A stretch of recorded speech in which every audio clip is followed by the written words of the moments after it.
Hi everybody, Coach Francois from Elite Chess. I'm starting a new series to help lower rated players. So, what I'm going to do is I'm going to show you guys games from every rating level, from when I started to play chess up until where I'm now. And I'm going to show you what changed in my gameplay in order for me to gain rating points. So today is going to be the first lesson in the series. This will be rating below 1,000 points, and we're going to look at two games I lost. They were picked at random, one white, one black. A game I drew, again picked at random, and then two games I won. Again, one white, one black. And we're going to look at what I played, what I should have played, and why I was making these mistakes. Okay, so uh, I know you're not going to see the player names because I don't have permission to show it, but I can tell you the rating we are playing. All right, first game I'm rated 956 and the opponent is rated 1000. I'm playing white. When I'm playing black, the black pieces will be at the bottom. Okay, let's kick this off. Let's see what happened. I'm also not seeing the notation because I want to, keep the games a surprise for myself as well because this was years and years ago. All right, first move, e4, excellent choice. Till this day I still play e4 as my first move. E5, wonderful. All right, blocking the pawn, everything is good so far. Now let's see what my next move is. Ah, okay. I was not expecting me to play a King's Gambit. That's interesting. Um, so the thing with the King's Gambit is you need to know how to play this, which means you need to have watched a bunch of YouTube videos. You need to have your coach teach you how to use this. You need to have an idea about the opening because it gets very complicated very quickly. Now, I think the reason I played this is because I recently, I should have recently just bought my first opening book, and I think the second or third opening in the book is the King's Gambit, and like, oh, it's very good. So I'm pretty sure This is when I started to test out my chess openings.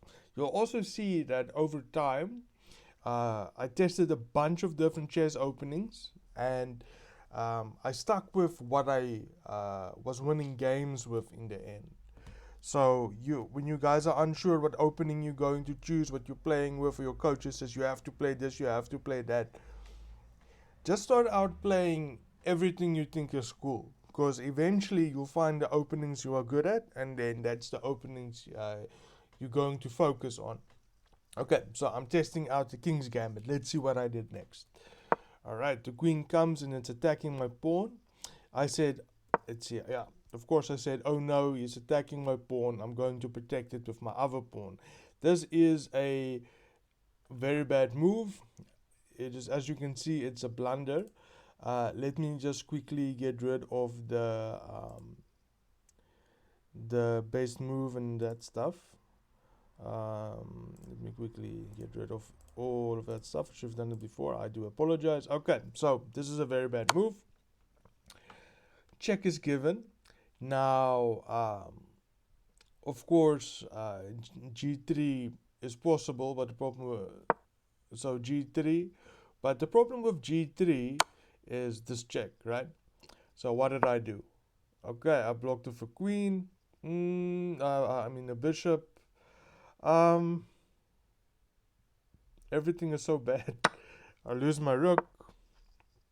All right, they move out, and this is check, and then um, yeah. So I resigned in this position because I didn't want to play my king out. And then, if I played my king out, then bishop c5 would have happened with check, and then I wouldn't have any good places to go. I might have been able to go here, but then you, of course, lose the knight. So I lost this game due to lack of understanding the opening. I didn't understand the King's Gambit, so I didn't know what to do next. This is where you should, watch a video or two. When I started out playing chess, I had like this opening book, which had it had the opening, the history of the opening, and then it had like 2 or 3 practice games in it, and that's it, right? So I didn't watch YouTube videos and things at the time because it's a very, very long time ago. So what I should have done is I should have done my research on the King's Gambit, right? So when this check happens, we don't play e5, right? Because f5, because f5 is going to be a very, very bad move. Instead, what we can do, or what we should do, is we can start with we can play knight c3, we can play knight f3, all right? Because even if white takes this, this is not going to be a problem in the King's Gambit. So what we should be doing is we should be looking at developing our pieces further. So for instance, let's say we develop knight f3, for instance, right? Now, we've developed our piece, right? Even though the queen is out and the queen is attacking this piece, it's not going to matter, because in the King's Gambit, we usually lose this pawn, right? So, with a little bit of understanding about the opening, I would have known I should have been developing one of my knights, and then the game would have continued. All right, so this is just step 1 of how I improved the chess. I tested a bunch of openings, and then I learned what the openings did, or how the openings work. So this is one thing of how to improve, is learn your openings. Okay, let's look at the next game. This game, I was rated 955. The opponent was an 1100, and I lost, as we said previously. So let's see how the game went. All right, we have e4, excellent. e5, okay, very good. I don't have a problem with this. Let me just quickly check if everything is closed or nope. Let's quickly close everything. I'll have to do this for every tab, but that's my fault. All right, e4, e5, very good so far. And now we have this move, queen h5. Now, I think this is called the Wayward queen attack, if I remember correctly. This goes hand in hand with the move bishop c4. It's kind of part of the whole scholar's mate attack. You can even see this with queen f3, right? So the whole defense against this, what I usually personally play is I play knight f6, but of course knight c6 is going to be the move to prevent the check, right? So now we prevent this check, and now depending on what the opponent plays next, I would personally expect a low-rated player to play bishop c4. Okay. I personally play, especially against if I get a lower rated player, because sometimes that happens, like playing a 1500 or whatever, and they decide to play this. I just play this. I play the pawn down. It's just I think it's fun to play like this. But if you ever face this specific move, I want you guys to just protect your pawn, okay? Because it's going to be easier to play like this. Protect your pieces, guys. This is how you gain rating points. But in this game, I decided to protect my pawn with d6. It's not a bad decision. All right, then we have queen d1. Okay, so this move for white, I don't really understand, because you are undeveloping your piece. All right, instead of this move, white could have played bishop c4. White could have played knight c3, but instead he undevelops his piece. Okay, so now we'll have an opportunity to get another piece into the game. So developing one of our knights, we can even play bishop e7. maybe even play c6 after the bishop plays. We can play bishop e7 and then the knight, and then we can castle. So there's just a bunch of developing moves that black can make right now. But in the game, I decided to play f5. Now, I think the reason I decided to play f5 was simply to attack the pawn. So the idea was, maybe if the pawn takes me, then my bishop can take it. But in this position, this is also, it's not a bad move, it's actually a very good move, because it's going to give you a Dutch kind of setup, especially since nothing else has been happening, right? So this is really not a bad move in this position, but I would really recommend to follow the opening stuff, where if you see the queen here, just play your knight out, protect your pawn, and carry on with the game. Okay, so f5 is definitely not a bad move in the position, but I wouldn't recommend it at lower levels. I think this was me just being lucky. So e takes f5, bishop takes f5, and now bishop plays check.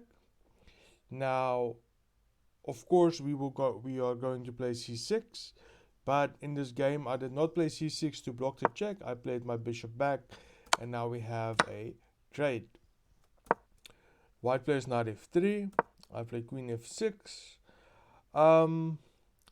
I'm not 100% sure what the point of queen f6 was. I'm not attacking anything. I don't have to protect the pawn. So instead of this move, queen f6, probably knight c6 would have been better. Maybe even bishop knight f6 might have been better.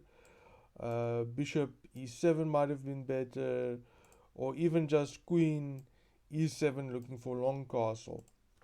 This move seems to be wasting time. Okay, knight c3 is developing his piece. Now knight e7. Knight e7 could be to redirect the knight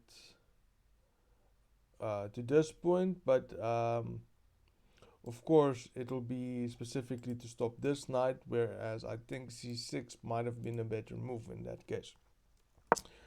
Alright, g3, and now we do a long side castle, because our king is going to be safer on this side when we attack the king. d4, now e4 attacking the knight. Now e4 is of course a mistake, because this knight is going to attack. We might have had other options in the position. Maybe just taking the pawn would have been a good move. Taking the pawn, the knight takes the pawn, and then maybe something like g6, just to get this bishop on the line so we can develop the rook. Okay, but regardless, I decided to play e5, which is a mistake, because now our pawn is taken and our queen is under attack. Okay, we run away with the queen, which is a good move. Queen e2, and now we play knight f5. I don't have an idea what the move knight f5 is about. I would have I think I would have just played g6 in this position to get my bishop onto g7. Okay, but regardless, the knight has moved. It's a good move. It's a very good move, but I can't be sure of what my plan was, like at all. Knight fg5, attacking the queen, and now we attack the knight. I know the knight is protected, but we can play h6 next. Alright, so queen d2. Sorry, bishop d2. Bishop d2 is a blunder for white. Now, this is a blunder because after the move h6, now okay, so let me just show you guys why this is a blunder. This is a blunder because of this queen's position. Alright, a better move would have been to castle. Because now, what I can do is I can play this. If the knight drops back, we can attack this knight. Now, after this knight is attacked, the rule is we don't want to lose our pieces. So this knight has to go somewhere. Let's say, for instance, the knight decides to go over here. It's the only safe spot. And now, all of a sudden, we are pinning the queen to the knight. Okay, so now you need to defend it. Now, there's a couple of ways to do that, but you know, for instance, knight e5 will be a mistake. The best will be the bishop move. Let's actually go back just a little bit. Okay, let's go back just a little bit. Oh, sorry about this. My laptop is freezing. Okay, there we go. Okay, so after this move, h6, right? What we're going to do next is we are going to, so this knight needs to be defended. So knight f3, okay? So we looked at this move. Another move we can immediately make as well is this immediate move. Now this is better than playing d5 immediately. The reason is this is permanently pinned, right? So what's going to happen is now black has to castle out. And now we can play, for instance, we can play d5 as well. Okay, so with this d5, this is pinned permanently as well. So the whole point is that this move is a mistake due to this queen's position. Okay, back in the day, there's no way I would have seen this move. So what I did is I immediately attacked the queen. All right, which there's nothing wrong with the move. The queen retreats. I defend my knight. We have castles. We attack the queen again. The queen runs away again. And now I played bishop e7, which is not a bad move. A better move would have been to fork the bishop and the queen. You can, of course, you can only save one piece. So, so in this position, definitely the fork would have been better, I think. But okay, but I play bishop e7. c3 happened, attacking the knight, and now I ran away, forking the rook and the queen, which is awesome. Queen f4 happened, and then I attacked the queen. Okay, the queen moves away, and now I played knight f3 check, trade, and now check here and then back. Now all the while I could have taken the rook at any point. Rook a d1, protecting the rook. The knight is hanging. g2. This is actually a very good game for such low rating. I'm actually very impressed with how I played as a 900, because so far everything makes sense. There's no problems. Rook d8, rook c1, and yeah, I think I resigned in this position. I'm not sure why I resigned in this position. Maybe I was worried about losing my knight. But this is a winning position for black. So in this position, I resigned. Now, I think I resigned because I didn't want to lose my knight, which would make sense for me at the time. I thought I need to keep all my pieces to win. But yeah, so I resigned. I'm pretty sure I resigned because I didn't want to lose my knight, but black is in a winning position. So here you can take the lesson that it's best to keep playing even if you think you're losing. I thought I was losing. I was incorrect. Okay, and this was a pretty good game between the 900 and the 1100. I'm actually quite impressed with how I was playing. Alright, let's take a look at the draw game. Okay, so this game is drawn. I was playing white.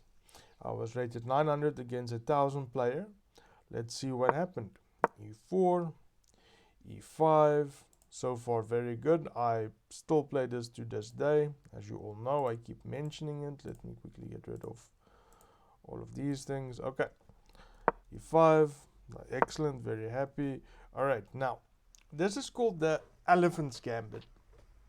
I'm not sure why it's called the Elephants Gambit, but I've seen this opening a bunch of times.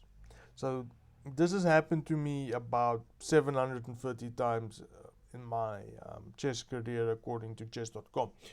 But at the level I'm playing now, I don't really see this like ever, because it's not one of the best openings. So what one should do is to just take the pawn on d5.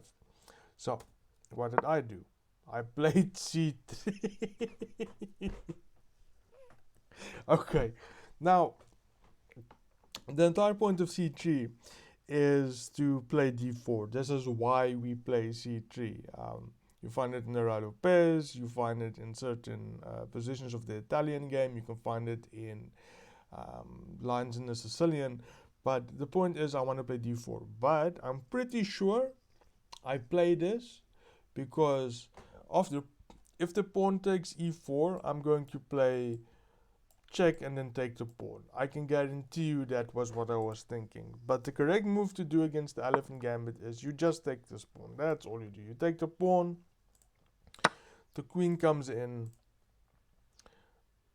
and now we play knight f3. And now all of a sudden we sit in a Scandinavian-like opening. Okay, but c3, we're gonna rush through this one. Okay, takes, like I said, check, c6, take the pawn, h5, and now d4.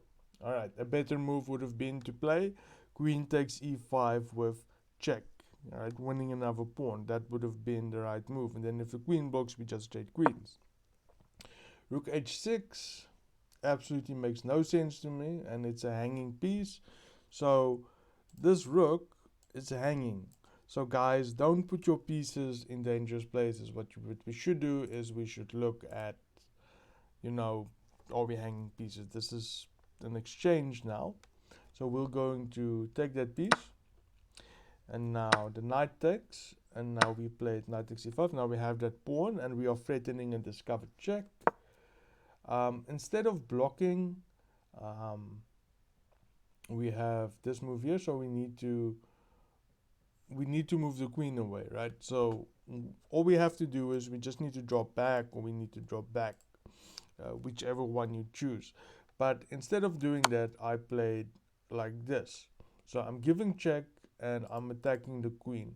But the problem is, if you take my queen and I take your queen, then all of a sudden I need to move my knight away. But where do I put my knight? My knight's not going to have any places to run away to, so I'm going to lose my knight. So the correct move, instead of giving check, would have been to drop away. So here you see, I wasn't thinking ahead of protecting my pieces, right? So I'm going to lose a piece in the long run. So check. And so what black should have done is just to take the queen, we do the queen, and then it's going to win a piece. Okay, so we have the trade, which is very good. And now we threaten a discovered check again, which doesn't mean anything. Alright, what I should have played is I should have taken the bishop. Okay, the reason why I should have taken the bishop is I don't have a dark squared bishop anymore. My dark squared bishop is gone. So I don't have a dark squared bishop to face off against this guy. So I want to get rid of this.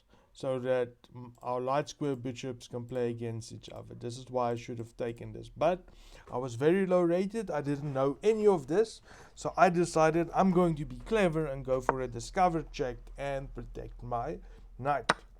Alright, so he took my knight. I took a check, and then he took back, and all of a sudden I am 2 pieces down, which is horrible. Alright, I castle. Okay, he attacks my rook. I protect my rook. He takes my knight. I take his knight. Okay, so now all of a sudden I'm 2 pieces down. But remember, this game ended up a draw. How on earth did this game end up a draw? I have no idea, but I have a feeling it might be a long one. Okay, so moves out of the way. We attack the knight runs away. We get our rook centralized. This is always good no matter what level you are. Alright, so rook d8. Before attacking the knight escapes. We attack the knight again. And now he wasn't looking at protecting his knight. So now we have a knight we can take. All of a sudden we are only 1 piece behind.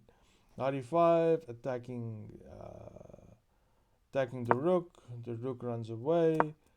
Bishop f6, e5, d6, excellent. King e8, f4. I personally would have just played e5 and then, no, I'm lying, I wouldn't have played e7. Sorry, d7. Okay, so f4. Okay, kicking the knight runs away, and now check, very good. d7. Okay, and now we lose our piece. So there might have been an idea with this move, but of course what we should have done is we should have just protected our rook. The reason we would have moved here is we would be protecting this pawn. Okay, alright, so we lose the piece. We're still a piece down.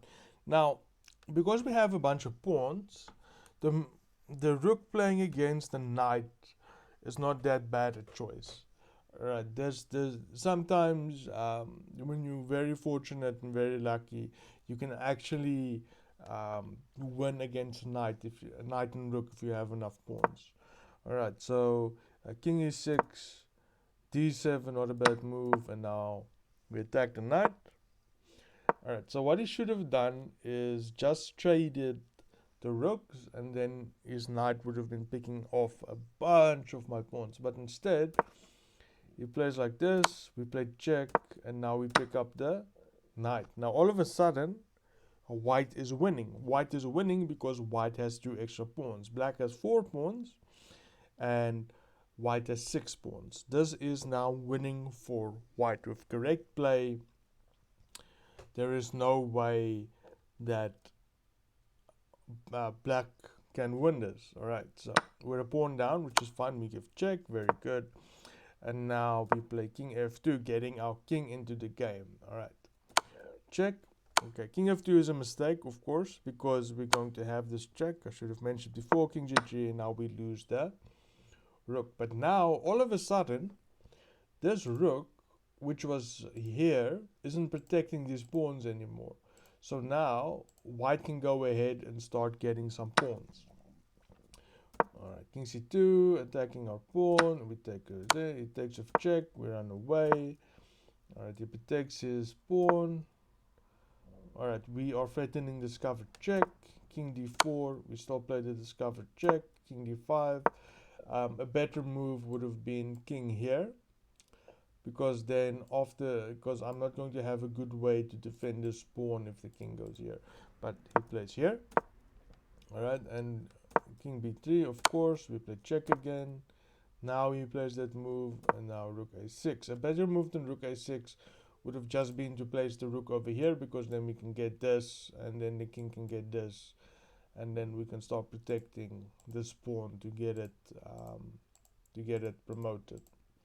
Alright, so this is just endgame technique which I learned way later in life. Okay, so takes, and now white again is winning. The reason why white is winning, because white's going to take this, white's going to go here, black's going to go here, we're going to take this. If this goes down, then we can just get this pawn. Oh wait, I can actually just do this. Let's say for instance this, something like this, takes here, takes, and these two pawns will make a queen. A king can never beat two connected pass pawns. It is physically impossible.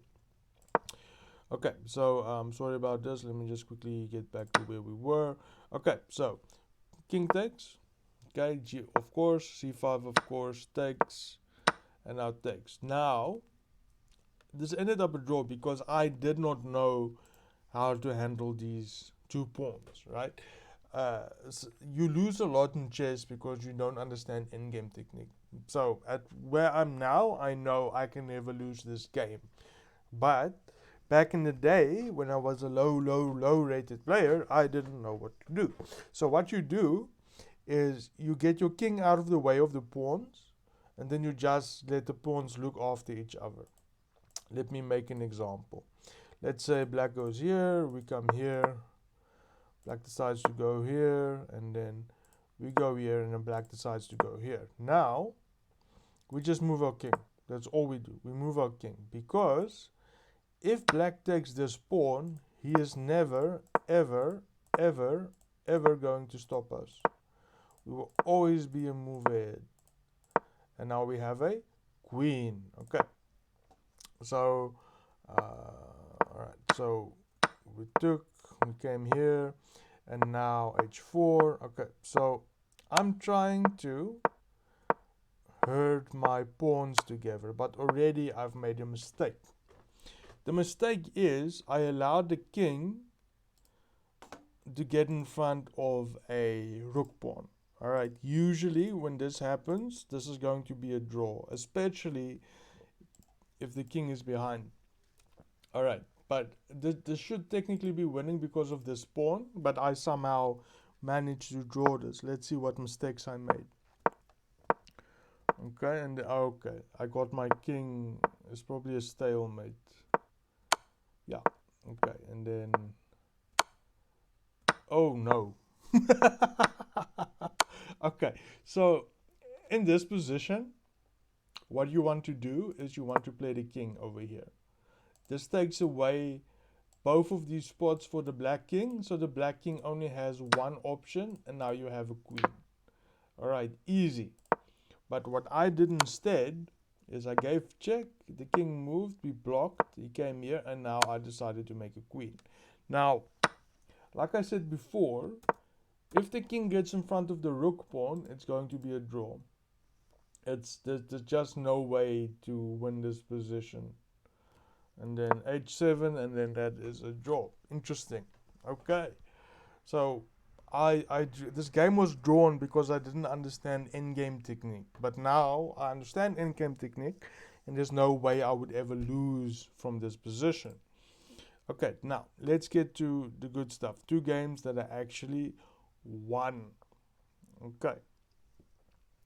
Now, let's have this quickly load in. Okay, I won this game as white. Again, I don't know how many moves. I don't know what opening was played. Anything like that. Hopefully, it's not too bad of a game. e5. Alright. Okay, so good so far. Alright, bishop c4. I still play this to this day. But this was after I tried the Lopez for a very long time. I'm rated 999. My opponent is rated 1000. Now, this is the 2 knights defense.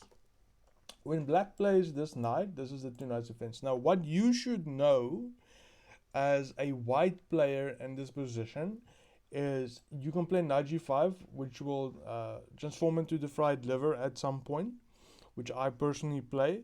But if you play this move, you have to be ready for the Wilkes bar or the Traxler Gambit. I know this is the Wilkes bar. Okay, so what I played instead was knight c3. So this is going to become a, this is now a 4 knights defense, Italian variation. I think that's what it's called, of this bishop will move here. But what happened in the game is black played knight b4. Now this is a blunder. The reason why this is a blunder is I can just take this pawn, and this knight doesn't really do anything, because if this knight goes back, then I'm just gonna play check, right? So it's a blunder because you blundered a pawn. Already you're going to be a pawn down. That is what I should have played. But what I played in the game instead was d4, which is a mistake. d6 is also a mistake. What should have been played was pawn takes. Okay, now I castle. This is a blunder as well, because of e takes d4. Okay, but the opponent plays bishop g4, pinning the knight against the queen, and now I have two choices. I can play a3, I can play h6, kicking one of the pieces. Now this piece, it doesn't matter if I kick this piece or not. It's not really threatening anything, and if it goes back, I can always just play d5, right? So I would play h3, but what I played in the game was a3, knight c6, and now I played knight d5. What I should have, of course, played was just e5, or even knight takes d4. Knight takes d4. Listen to me talking nonsense. Bishop b5. Sorry, bishop b5. I was looking ahead after this. Okay, so bishop b5 is a good move. h6 is a good move. But what I played instead was knight e5. Now we have knight takes d4, and now I played knight takes f6 check. Okay, queen takes f6, queen d3. Okay, the whole point of queen d3, I expect, is this is attacked 3 times, but I'm only defending it twice. So this is a very bad position for white, right? And it became bad after this move. Okay, so what you should play instead of this move, which is very bad, is all I have to do is either attack this, right, to get it to move away because my opponent is low rated. Okay, or play the immediate queen d3. All right, the immediate queen g also puts 2 defenders on this piece, but instead what I played was, which is a mistake, as we can see, and now knight takes f3 check, we take, and now bishop d7. Now instead of bishop d7, all that black should have done is to take this pawn. That's it. Black is in a very strong position. Okay, but instead he moved back. Okay, I do not know why. King h1, getting off of the line. c6 is an excellent move. Queen b3, attacking b7. This is a move you'll see a lot in chess, right? So this move you'll see a lot, and that usually also threatens something like this. This is a pattern you'll get used to the higher rate that you get.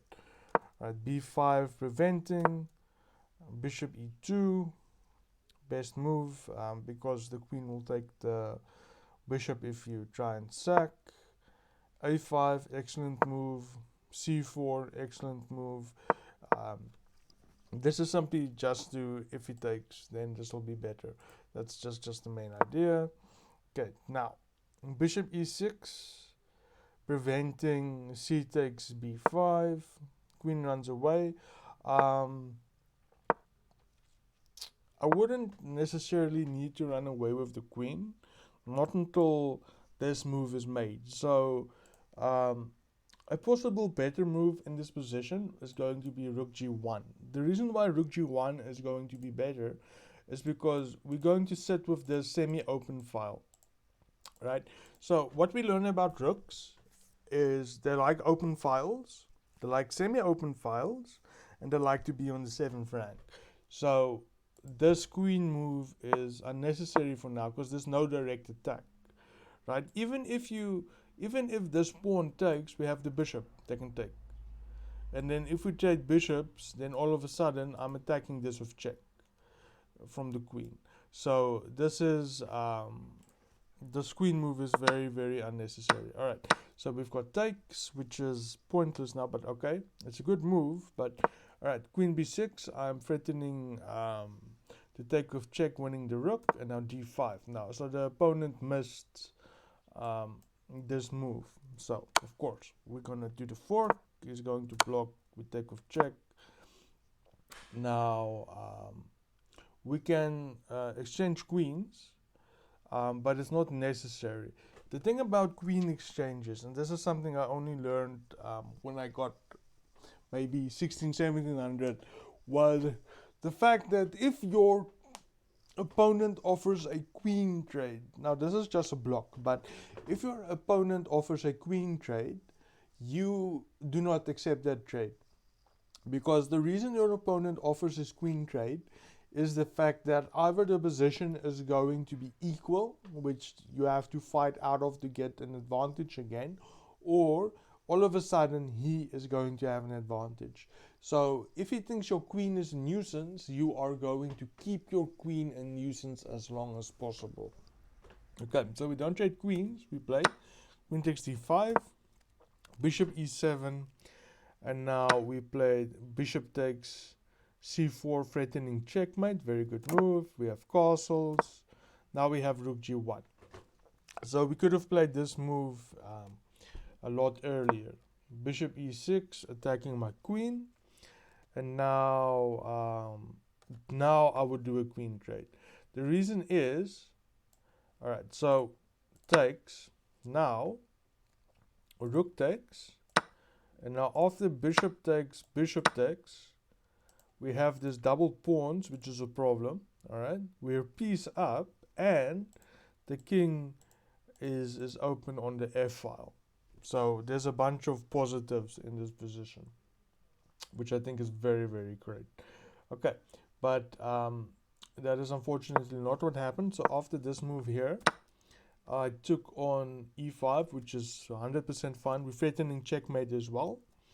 And now, instead of defending checkmate, black is played bishop c4, and now we play queen g7, checkmate. So we won this game by attacking a bunch, and black kept defending for the most part. And in this case, we won this game because black didn't defend against checkmate. That's it. If black defended against checkmate, the game would have gone on longer. So black made a mistake. He missed checkmate. Okay, let's look at the last one where I won as black. Again, I'm not sure why. So let's see what happened. Alright, I'm rated 976 in this game, and my opponent is rated 1000.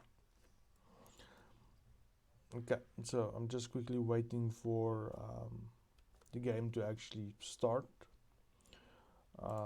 Sometimes my laptop is a bit slow. Let's just make sure all of the interfaces is off. Okay, very good. So we have e4, e5. I played that till this day. Alright, so now I tried to play the Elephant Gambit. I could not begin to guess why I played this. I play knight f6 in all my games, as my students know. Alright, so now we have knight c3, which is an accuracy. Like I said before, we want to take the pawn if you're playing white, and now c6. C6 is, well, c6 is bad. I would not recommend c6. A better move than c6 would have been d4. Just d4, oops, sorry about that. d4, kick this knight, and then all of a sudden we are going to have a very strong center. Okay, so c6, protecting the pawn, d4, d takes e4, excellent. Okay, and now I think maybe because this is taken away, just attacking this knight immediately so that we can get this knight out of the center would be the best move, because right now this knight is in our territory, and it's very hard to get rid of a knight if it's protected by a pawn. So in this position, I would play this knight probably just to get rid of this knight, because if you play this move, if you play f6, now all of a sudden we are going to have um, problems down this diagonal, because later in the game it's going to give white a lot of attacking chances. Alright, nothing wrong with this move inherently, because it's going to the knight is going to move away, but the knight's going to reroute to this side, and then there's going to be support down this. Okay, but this is maybe advanced stuff. Okay, so where were we? D4, knight takes. Now instead of handing that knight, I played bishop b4, doing a pin. This move I feel is incorrect because of the move of bishop c4. So bishop c4. Now in this position, so this is you can think of it as a fried liver type of position, just because we have a knight and a bishop attacking f7.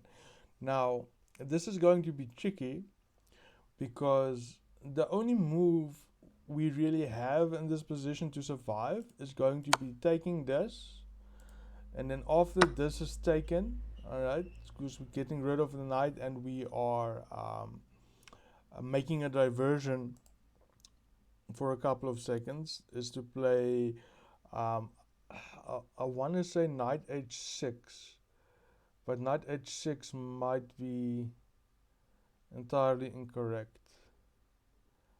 I'm thinking knight h6, but then after bishop takes might be a problem. So no, actually, you know what, knight h6 is protecting this. So in order for this defender to disappear, we're going to see takes, and now we can castle.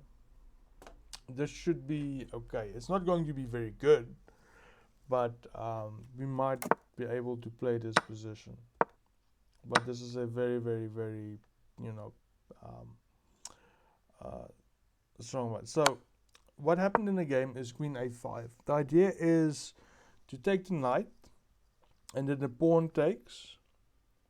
So we take the knight, and then the pawn takes, and then we take with the queen of check, and we might be able to win this rook if he doesn't block with the bishop. That's the idea with this move, right? So now we have check, king f8, and now he's attacking our bishop. He should have castled instead. We have takes, takes, takes, and now this is unfortunately a mistake, because of bishop d2. Okay, blocks of bishop d2, and now we take. We might have been able to get away with maybe with queen b2. Queen b2 might have been the better spot, but regardless. Alright, bishop f4 is a mistake. I think giving check would have this would have been way stronger, because the only thing my king can do is to be blocked by the knight, or to be blocked with the pawn, right? But if you block with the pawn, then the queen hangs. If you block with the knight, then the queen hangs. So the only move in this position is going to be takes, and then all of a sudden white is winning, like extremely well. So we have this move, and then instead of playing this check, which would have won the game on the spot, we have bishop f4 protecting the knight. We play check again, and now we take the knight, and white resigns. So I won this game because white didn't see winning moves, specifically here bishop b4, which would have been devastating. I would have lost my queen immediately.